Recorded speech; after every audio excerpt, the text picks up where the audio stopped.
IT বাড়ির তরফ থেকে সবাইকে আবারও স্বাগত জানাচ্ছি আজকের বাংলা ভিডিও টিউটোরিয়ালে। তো মোটামুটি আমাদের একটি পেজ ডিজাইন করা যতটুকু দরকার ছিল ততটুকু ডিজাইন করেছি। এখন শুধু আমাদের ফুটার পার্টটুকু ডিজাইন করলে আমরা করতে পারবো। তো আমাদের কন্টেন্টটা আমরা অনেক লম্বা করে ফেলেছি, তো যার জন্য অ্যাকচুয়ালি ডান পাশে যেহেতু যে উইজেটগুলো আছে, মানে ডান পাশে যে সাইড বার, সেই সাইড বারটা নিচ পর্যন্ত আসেনি। তো আমরা সাইড বারটাকে নিচ পর্যন্ত নিয়ে আসি, সাইড বারে আরও কিছু এলিমেন্ট যুক্ত করে দিই যাতে করে এগুলো একদম নিচ পর্যন্ত চলে আসে। দুইটা আসলে সমান করি, দুইটা সমান করলে হবে কি যে আমাদের এটা দেখতে একটু ভালো লাগবে আর কি, অথবা এটা দেখতে খারাপ লাগতেছে। কিছু কিছু কন্টেন্ট আমরা কমিয়ে দিচ্ছি ভেতর থেকে যাতে করে দুইটা পার্ট কাছাকাছি এসে মিলে যায়। বেশ কিছু পার্ট আমরা এখান থেকে কমিয়ে রিডিউস করে দিচ্ছি।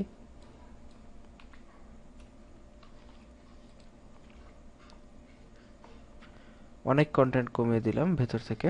তো যাই হোক, এখন আমরা বাকি অংশটুকুতে সাইড বার একটু যোগ করে দেই। যেমন বাম পাশে যে সাইড বার ছিল, ডান পাশে যে সাইড বার ছিল, এগুলো আমরা এখানে যোগ করে দিতে পারি। আসলে জাস্ট কিছুই না, এটা জাস্ট আমাদের মানে ঘরগুলো ফিল আপ করার জন্য এটা করা আর কি, আর কিছুই না।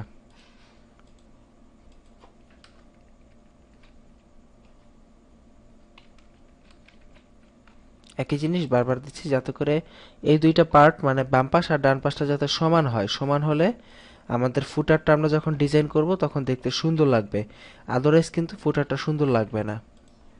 আপনি যখন কোনো সাইড ডিজাইন করবেন তখন আপনার এই দুইটা সমান দেয়াই থাকবে, নো প্রবলেম। আপনি ডিজাইন করে নিতে পারবেন আপনার পছন্দসই ডিজাইন।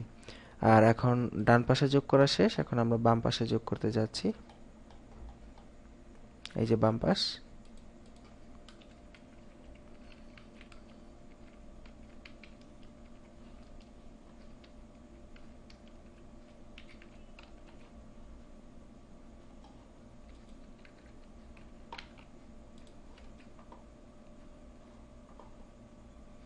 বাম পাশে দেখা যাচ্ছে যে আরো দুইটা যোগ করতে হবে দুইটাকে সমান করার জন্য।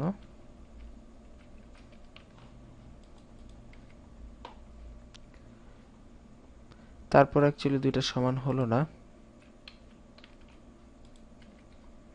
যাই হোক, সমান হওয়া নিয়ে এত মাথা ঘামিয়ে কোনো লাভ নেই।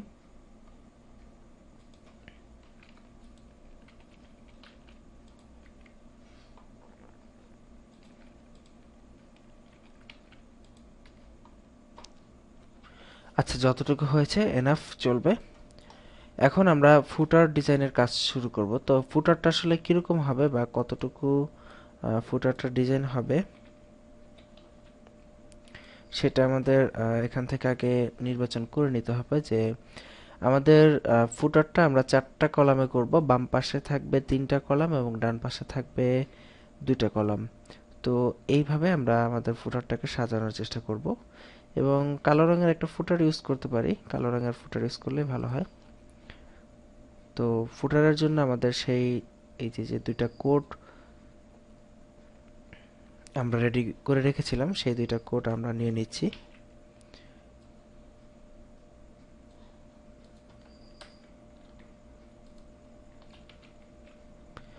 এবং আমরা আমাদের ফুটার দিয়ে ডিক্লেয়ার করে দিচ্ছি। ফুটারের মধ্যে থাকবে সবকিছু।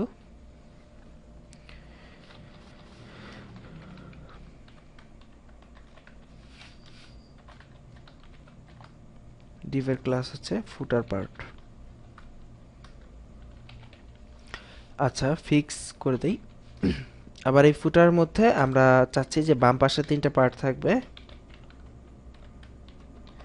এবং ডান পাশে থাকবে 3টা পার্ট। সরি, ডান পাশে একটা পার্ট। তো নিয়ে নেই। আচ্ছা, তো এটা আমরা দিতে পারি যে ফুটার লেফট, আর এটার ফ্লোট লেফট।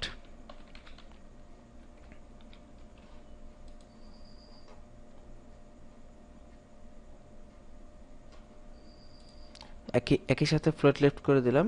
আর এটা হবে ফুটার মিডল।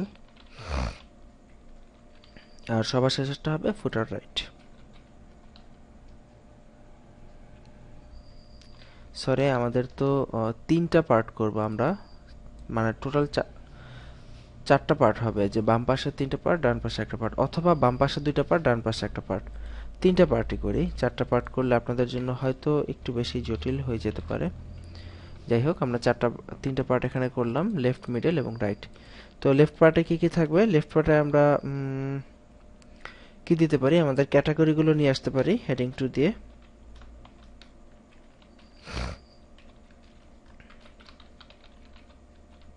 ক্যাটাগরিজ নিয়ে আসতে পারি এবং ক্যাটাগরির মধ্যে ইউএলএলআই আমাদের ক্যাটাগরিগুলো এখানে উল্লেখ করে দিতে পারি। এত কষ্টের কোনো দরকার নেই, আমাদের ক্যাটাগরি এখানে দেওয়া আছে, আমরা জাস্ট কপি করে নিচ্ছি এখান থেকে।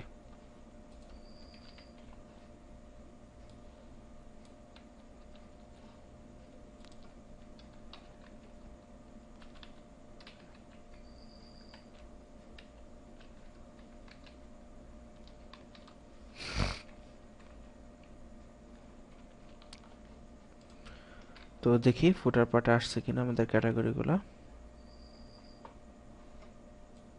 এই যে বাম পাশে ফুটার পার্টে আমরা এখান থেকে ক্যাটাগরিগুলো দেখতেছি। তো ঠিক আছে, ক্যাটাগরি চলে আসছে। এবং এরপরে যে পার্টটা থাকবে সেই পার্টে আরেকটা হেডিং তো অবশ্যই থাকবে, আমরা এখান থেকেই কপি করে নেই।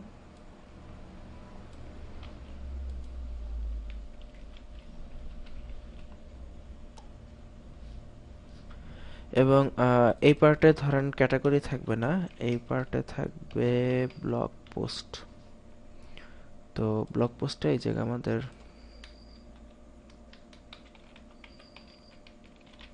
description from our recent blog post, আচ্ছা এটাই থাকবে। এখানে আমাদের ব্লগে যে পোস্টগুলো থাকবে সেখান থেকে ব্লগ পোস্টগুলো চলে আসবে। আচ্ছা, এবং সবার ডান পাশে থাকবে ফলোয়ার্স অপশন। মানে ফলোয়ার্স অপশন বলতে বোঝাচ্ছি যে টুইটার, তারপর সার্চ বক্স ইত্যাদি, মানে সোশ্যাল শেয়ার বলা চলে। এখানে আমরা দিয়ে দিতে পারি ফলো আস। আচ্ছা, তো ফলো আসে এই জায়গায় তো আর এগুলো থাকবে না, যে এই জায়গায় আমরা ফলো আছে, এই জায়গায় এটার পরিবর্তে একটা নতুন কিছু দেওয়ার চেষ্টা করব। এই জায়গায় চারটা ইমেজ আমরা বসিয়ে দিব, ফেসবুক, গুগল ইত্যাদির চারটা ইমেজ। তো এই জায়গায় লেখার পরিবর্তে আমরা ইমেজগুলো দিয়ে দেই, ইমেজ এসআরসি, সরি।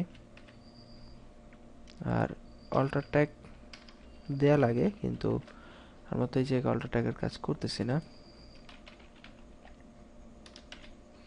যাই হোক, আমরা ইমেজগুলো দিয়ে দিচ্ছি এখানে এইভাবে ইমেজগুলো।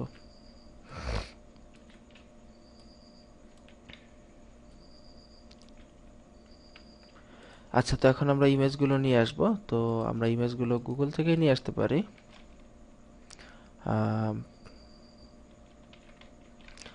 গুগল থেকে আনতে পারি অথবা আইকন ফাইন্ডার থেকে নিয়ে আসতে পারি আমাদের পছন্দসই ইমেজগুলো। আমরা এখানে চারটা ইমেজ নিলেই হবে, একটা, দুইটা, তিনটা, চারটা। হ্যাঁ, চারটা ঘরই আছে এখানে, যদিও আমরা এখান থেকে যে কোনো একটা আইকন ফাইন্ডার, আপনারা জানেন যে আইকন ফাইন্ড করার জন্য একটি চমৎকার সাইট। তো আমরা এখানে ফেসবুক লিখে সার্চ করতে পারি। ফেসবুক লিখে সার্চ করলে ফেসবুকের আইকন আসবে। আমরা ফ্রি আইকন চাই, এই যে কোনো এক ধরনের আইকন হলেই হবে, এরকম আইকন নিয়ে নেই। তো এখানে দেখতেছি ফেসবুকের পাশাপাশি গুগল প্লাস, লিঙ্কডইন, টুইটার চারটাই পেয়ে যাব আমরা। তো ফেসবুকটাকে পিএনজিতে সেভ করে নিচ্ছি এবং এটাকেও পিএনজিতে সেভ করে নিচ্ছি, গুগল প্লাসকেও পিএনজিতে এবং লিঙ্কডইনকেও পিএনজিতে সেভ করে নিচ্ছি। তো সেভ করে আমরা ইমেজগুলোকে আমাদের ফোল্ডারে রেখে দেব।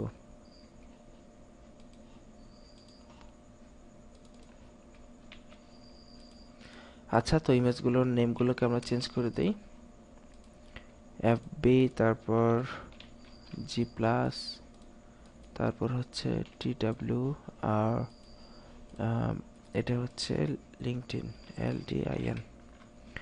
আচ্ছা, তো ইমেজগুলোকে আমরা এখান থেকে কল করে দেই fp.png, আর এখানে tw.png, এটা হচ্ছে g+.png,